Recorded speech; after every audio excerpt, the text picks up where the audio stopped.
Hi guys, welcome back to my YouTube channel. हम पढ़ रहे थे 1857 की क्रांति के बारे में, जिसमें हमने नसीराबाद में क्रांति पढ़ ली थी। आज हम पढ़ते हैं नीमच छावनी में जो क्रांति हुई थी उसके बारे में। तो चलिए शुरू करते हैं।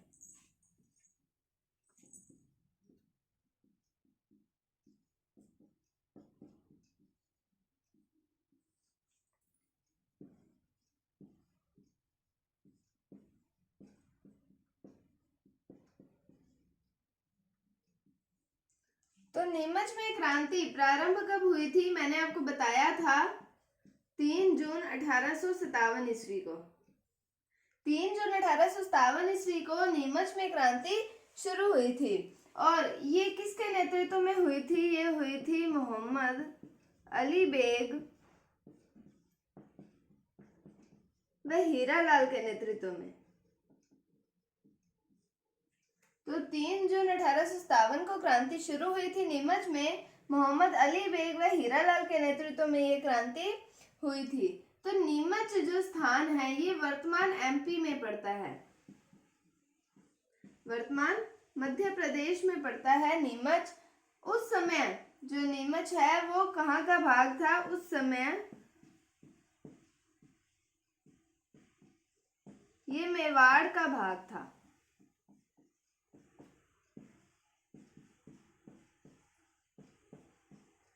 तो हमने पढ़ा था कि उदयपुर के जो पॉलिटिकल एजेंट आते हैं उनका नाम क्या आता है? Major Showers. तो हम कह सकते हैं कि नीमच में जो पॉलिटिकल एजेंट हम कह सकते हैं वो कौन माने जाएंगे नीमच की क्रांति के समय में? तो वो हो गए मेजर शावर्स। कहाँ के हैं? मेवाड़ के पॉलिटिकल एजेंट हैं मेजर शावर्स। उसके बाद में यहाँ पर एक अंग्रेज अधिकारी नियुक्त था जिसका नाम आता है कर्नल एबोट। कुछ किताबों में इनका नाम अबोट भी आता है। कर्नल एबोट यहाँ के क्या थे? अंग्रेज अधिकारी थे जिन्हें नियुक्त किया गया था।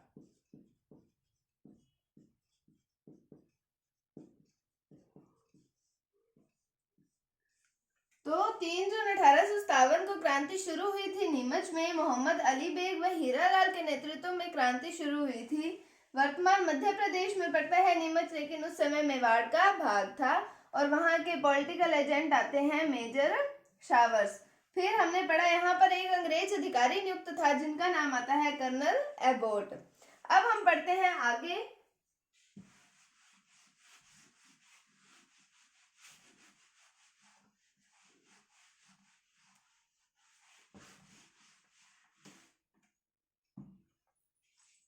बात आती है 2 जून 1857 की, और हमने वहां के अंग्रेज अधिकारी का नाम क्या पढ़ा? Colonel Abbott.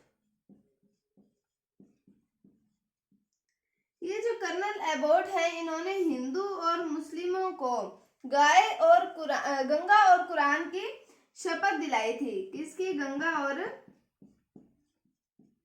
कुरान की। गंगा और कुरान की शपथ दिलाई थी कि ये कंपनी के प्रति वफादार रहेंगे। किस चीज की शपथ दिलाई थी? कंपनी के प्रति वफादार रहेंगे। तो हिंदुओं को तो गंगा की शपथ दिलाई और मुस्लिमों को कुरान की शपथ दिलाई। किसने दिलाई? कर्नल एबोट ने। कब दिलाई? 2 जून 1857 ईस्वी को। किस लिए दिलाई? कि कंपनी के प्रति वफादार रहेंगे। परंतु ये जो क्रांतिकारी थे इन्होंने 3 जून को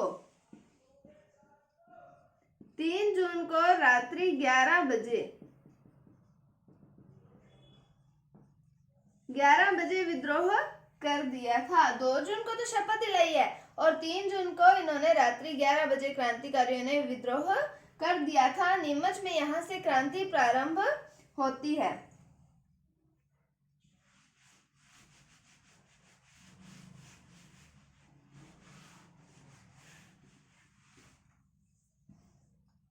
यहाँ पर एक अंग्रेज अधिकारी, इनका नाम आता है सर्जेंट। सर्जेंट, इनकी पत्नी और इनके बच्चों की हत्या हो गई थी। इस क्रांति के दौरान इनकी हत्या कर दी गई थी। सर्जेंट, उनकी पत्नी और उनके बच्चों की हत्या कर दी गई थी क्रांतिकारियों के द्वारा नीमच की क्रांति में। और फिर उसके बाद में बात आती है 40 अंग्रेजों की, जिसमें बच्चे व महिलाएं भी शामिल थे। 40 अंग्रेज, जिसमें कौन कौन थे? महिलाएं और बच्चे।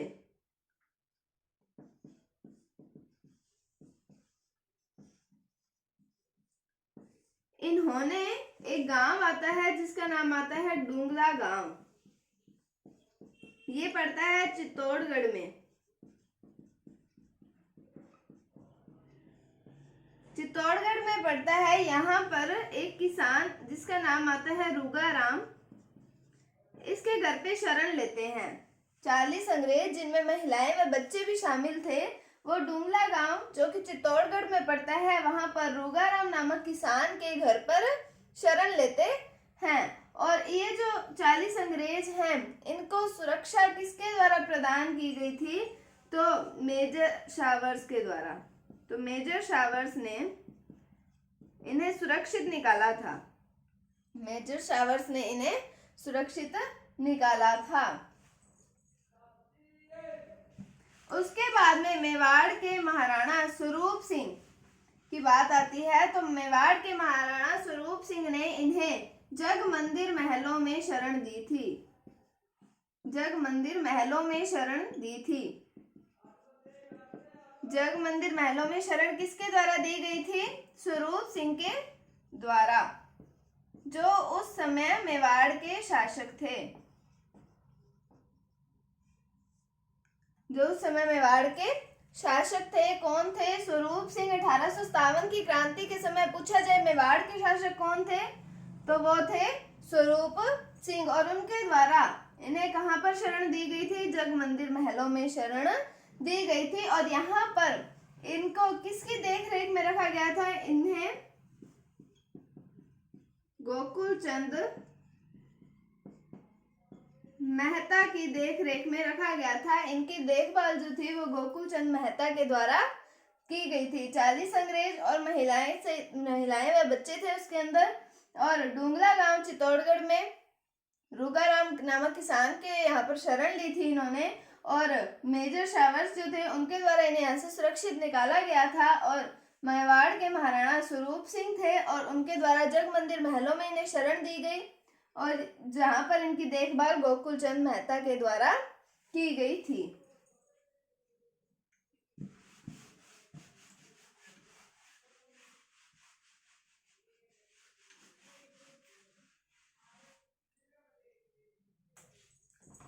फिर हमने देखा कि मेजर शावर्स द्वारा उन्हें सुरक्षित निकाला था। तो मेजर शावर्स के आने की जो खबर सुनकर क्रांतिकारी जो थे वो नीमच से चले गए थे देवली। नीमच से देवली चले गए थे। देवली पड़ता है टोंक में। तो देवली चले गए, अब होगी देवली में क्रांति। तो अब हम पढ़ते हैं देवली में क्रांति।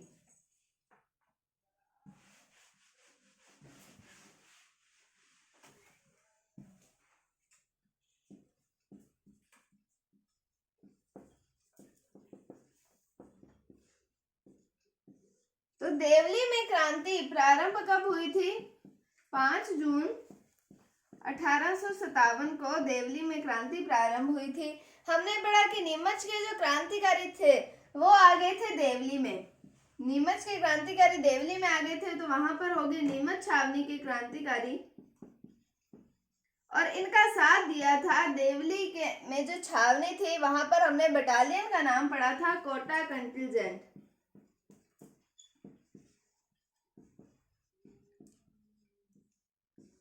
तो इनका साथ दिया था कोटा कंटिजेंट के सैनिकों ने साथ दिया था, क्रांतिकारियों ने साथ दिया था और देवली में की लूटपाट।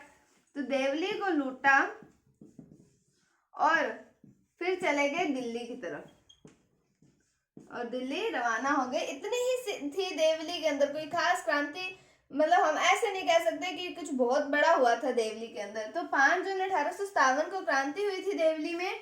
नीमच छावनी के जो क्रांतिकारी थे आए थे देवली, उनका साथ दिया कोटा कंटिजेंट ने। फिर इन्होंने यहाँ पर लूटपाट की और फिर चले गए दिल्ली की ओर रवाना हो गए। अब हम बढ़ते हैं एरिनपुरा में जो क्रांति हुई थी, मोस्ट इंपोर्टेंट क्रांति आती है एरिनपुरा की। अब हम बढ़ते हैं उसके बारे में।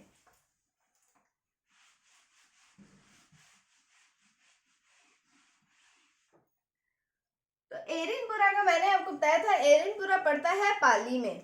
तो अब हम पढ़ते हैं एरिनपुरा में क्रांति।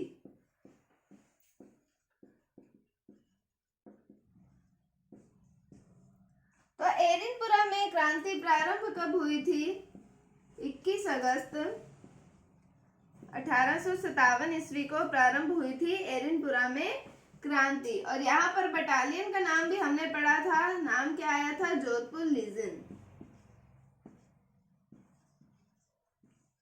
तो जोधपुर लीजन यहाँ की बटालियन का नाम था। यहाँ के जो कुछ सैनिक थे वो गए हुए थे माउंट आबू, अपने वार्षिक कह सकते हैं अभ्यास के लिए गए हुए थे। तो वार्षिक अभ्यास के लिए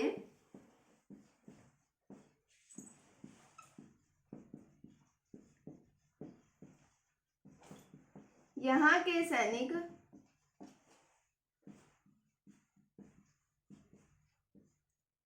माउंट आबू गए हुए थे।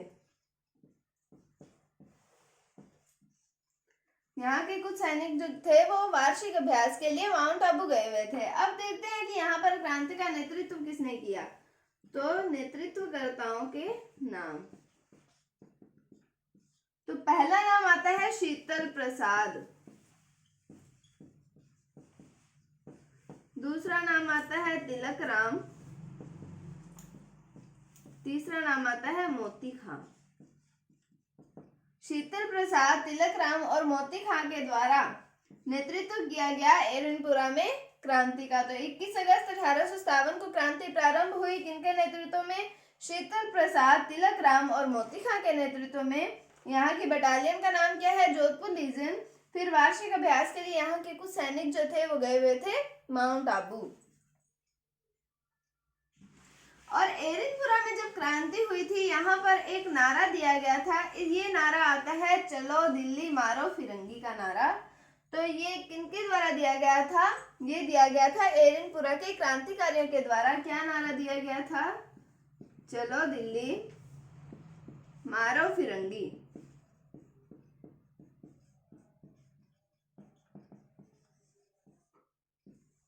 चलो दिल्ली मारो फिरंगी का नारा दिया गया था एरिनपुरा के क्रांतिकारियों के द्वारा। अब जब ये सैनिक जो थे वो आउवा गए, तो आउवा के ठाकुर थे कुशाल सिंह।